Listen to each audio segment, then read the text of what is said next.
acceleration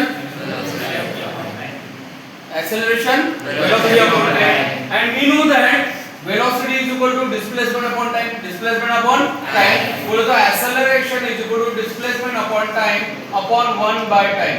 तो यहाँ पे क्या होगा, डिस्प्लेसमेंट क्या होता है मीटर, क्या होता है मीटर, यहाँ पे क्या होगा सेकंड इनटू सेकंड, बोले तो मीटर पर second square.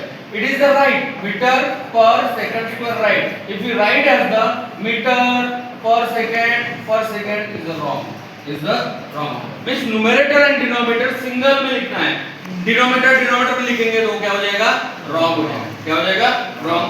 Use of combination of the unit of the symbol for the unit is avoided when the physical quantity and the use of combination of the unit and the symbol for the unit is avoided when the physical quantities is expressed by the combination of the two example the unit of the joule per kg Kelvin is correct while the joule कहने का मतलब क्या है, इसका कहने का मतलब क्या है, ध्यान से देखिए कहने का मतलब क्या है। यहाँ पे आपको जैसा यहाँ पे दिया है देखो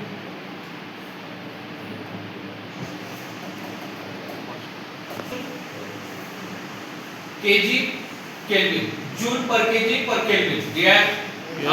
तो यहाँ पे देखो सब सिंबॉलिकल फॉर्म में है, सब सिंबॉलिकल फॉर्म में है ना।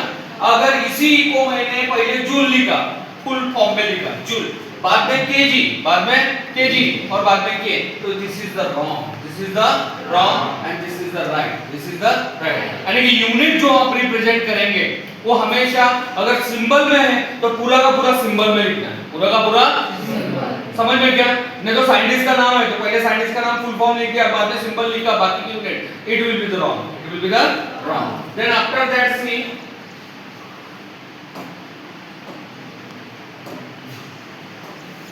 used for before the symbol of the unit, the prefix symbol and the unit symbol constitute a new symbol for the unit while can be the raised to the positive or the negative power 10। Means अगर उसका multiple में है तो क्या होगा, आपके positive या negative power में रहेगा। जैसा यहाँ पे देखो ये देखिए 1 मिलीसेकंड, क्या है 1 millisecond prefixes, you know prefixes and suffixes, अरे शब्दाच्या पहिले आणि शब्दाच्या शेवटी लावतो ना आपण प्रत्यय आणि हे, तर 1 millisecond that is the 10 to the power -3 second, 1 microsecond 10 to the power -6 second, 1 nanosecond 10 to the power -9 second। use of the double prefixes is avoided when the single prefixes is available।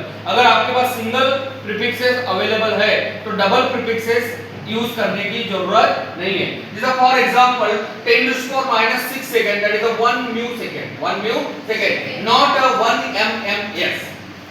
समझ में आएगा मैं क्या बोल रहा हूँ। जब आपके पास एक सिंगल अवेलेबल है सिंबल तो आपको 1 mms लिखने की गरज नहीं है।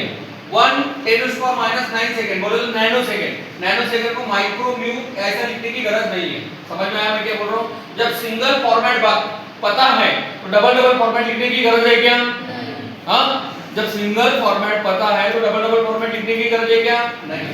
ओके, स्पेस और hyphen must be the introduce while indicating the multiplication of the two unit, example meter second should be written as a meter per second, not or meter hyphen per second and not as a meter per second। कहने का मतलब क्या है कि जब combination of the unit रहेगा